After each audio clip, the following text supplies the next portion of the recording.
اس کی فضیلت بے شمار احادیث میں بیان کی گئی ہیں۔ سنن نسائی میں حدیث نمبر ہے 2357، جس میں حضرت اسامہ بن زید اس حدیث کے راوی ہیں۔ عرض کرتے ہیں یا رسول اللہ صلی اللہ علیہ وسلم کہ میں آپ کو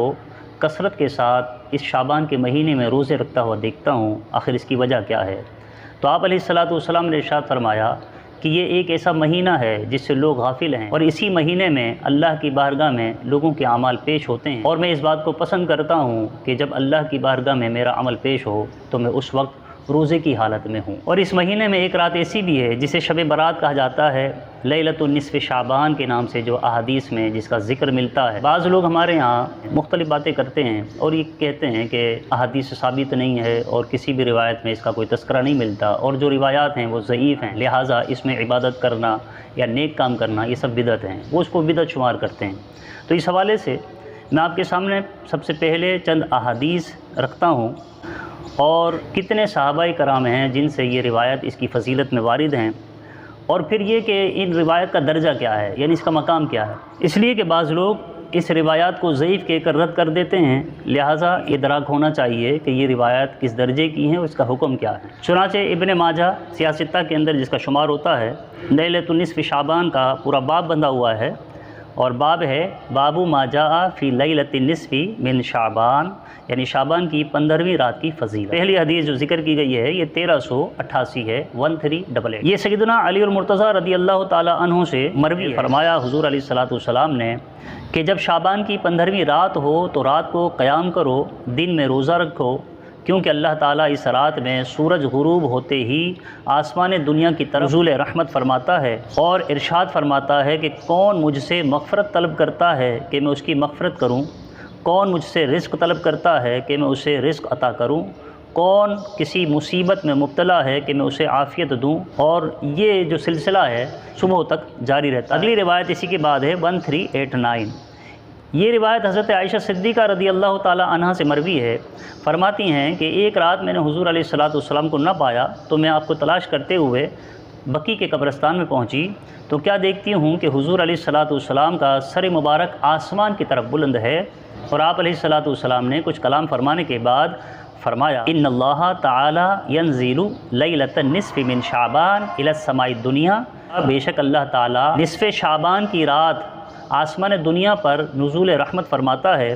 فَيَغْفِرُوا لِأَكْثَرَ مِنْ عَدَدِ شَعْرِ غَنَمِ كَلْبٍ، اور اللہ رب العالمین اس رات بنی کلب کی بکریوں کے بالوں کی تعداد کے مطابق گناہ گاروں کو بخش دیتا ہے۔ ایک عام انسان کے سر پر کتنے بال ہیں وہ ہم شمار نہیں کر سکتے، تو یہاں پر ایک بکری کے اندر کتنے بال ہیں اس کو شمار کیسے کیا جا سکتا ہے؟ لیکن آپ علیہ السلام یہاں پر بیان فرما رہے ہیں کہ بنی کلب کی بکریوں کے بالوں کی تعداد سب سے زیادہ بکریاں اس کے پاس ہوا کرتی تھیں، یعنی آپ علیہ السلام نے ارشاد فرمایا کہ بنی کلب کی جو تمام بکریاں ہیں ان کے جو بالوں کی تعداد ہے ان بالوں کی تعداد سے بھی زیادہ اللہ رب العالمین اس رات کے اندر گناہ گاروں کی مغفرت فرماتا ہے۔ اس کے بعد اگلی روایت اسی کے ساتھ متصل ہے، ابن ماجہ ہی کی ہے،